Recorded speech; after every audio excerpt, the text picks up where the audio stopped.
kasih atas kesempatan yang diberikan kepada saya.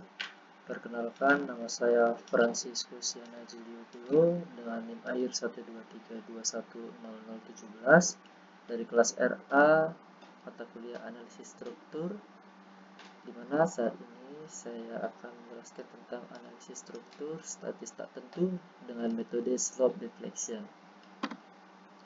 Oke, pada analisis struktur statis tak tentu ini ada dua metode.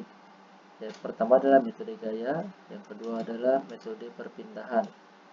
Di mana dalam metode gaya ini dia berhubungan dengan gaya perpindahan, terus kita mencari gaya rendutan yang tidak diketahui, terus itu persamaan kompatibilitas. Sedangkan metode perpindahan, hubungan gaya perpindahan, mencari perpindahan yang tidak diketahui, persamaan kesetimbangan.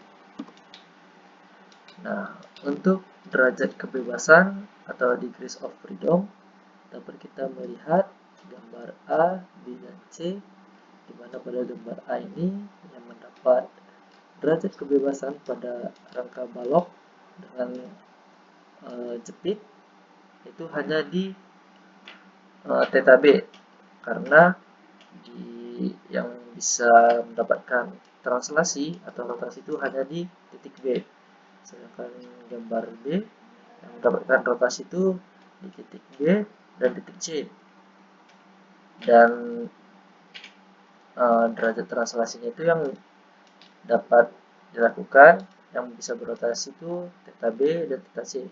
Sedangkan gambar C adalah yang dapat berotasi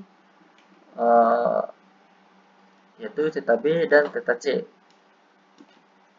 Selanjutnya adalah metode slope deflection, di mana kita melihat rotasi-rotasi pada rangka balok ini yaitu bernilai positif atau searah jarum jam.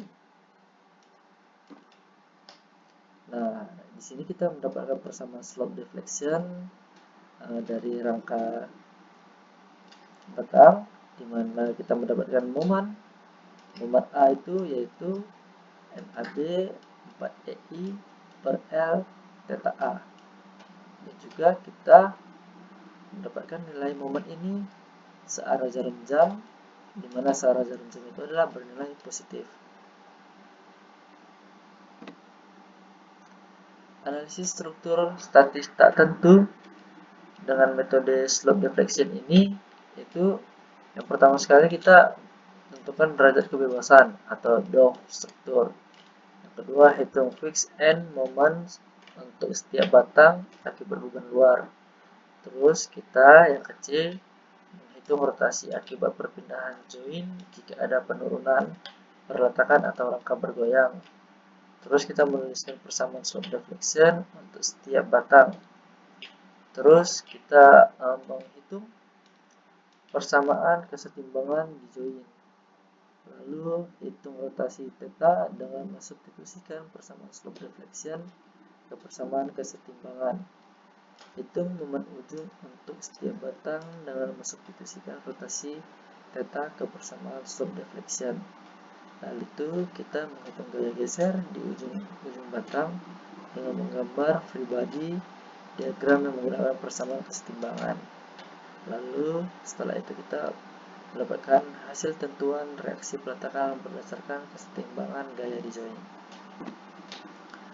Untuk contoh pada rangka batang menggunakan metode slope deflection, di mana dapat kita melihat rangka batang dengan momen jepit, yaitu pertama sekali kita dapat menghitung tentukan dari derajat kebebasan DOF struktur, di mana dari panjang total batang ini adalah 6 ditambah 12 tambah 3 tambah 3 sama dengan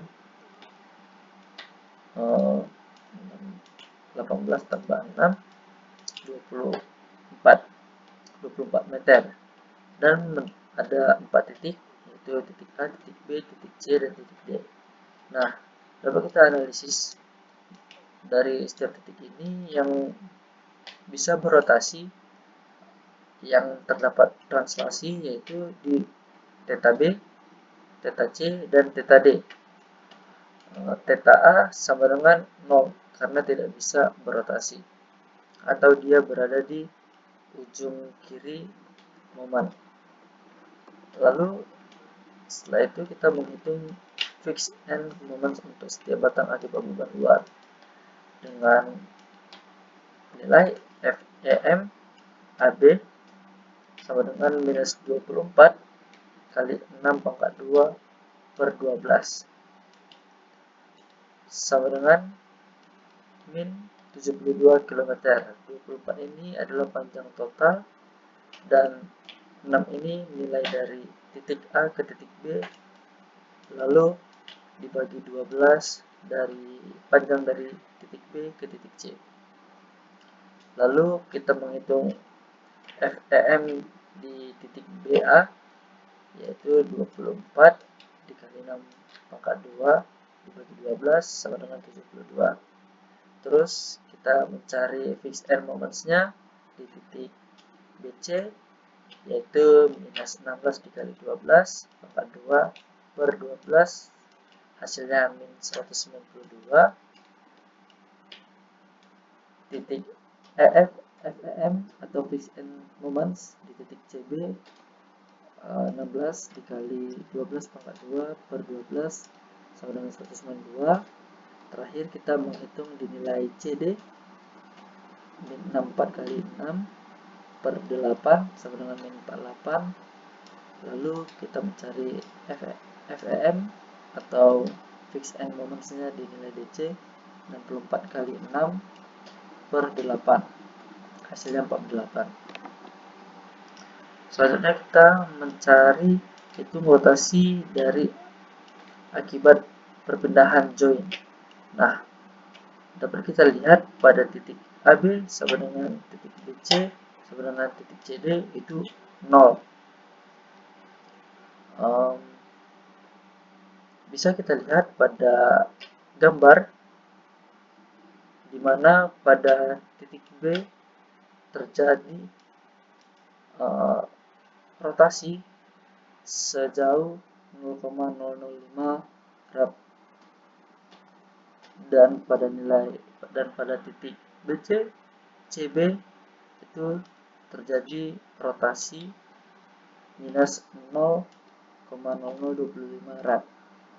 Selanjutnya kita mencari persamaan slope deflection untuk setiap batang, di mana kita menghitung momen dari setiap batang pada titik AB dengan rumus 2EI per 6 dikali theta B min 72. Di titik BA 2EI per 6 2 theta B tambah 72. Kita mencarinya sampai ke titik terakhir, yaitu titik BC, CB, CD, DC, momen AB, dan terakhir itu di MBA. Demikianlah penjelasan saya tentang analisis struktur dengan metode slope deflection. Jika ada salah kata, mohon maaf. Sekian dan terima kasih.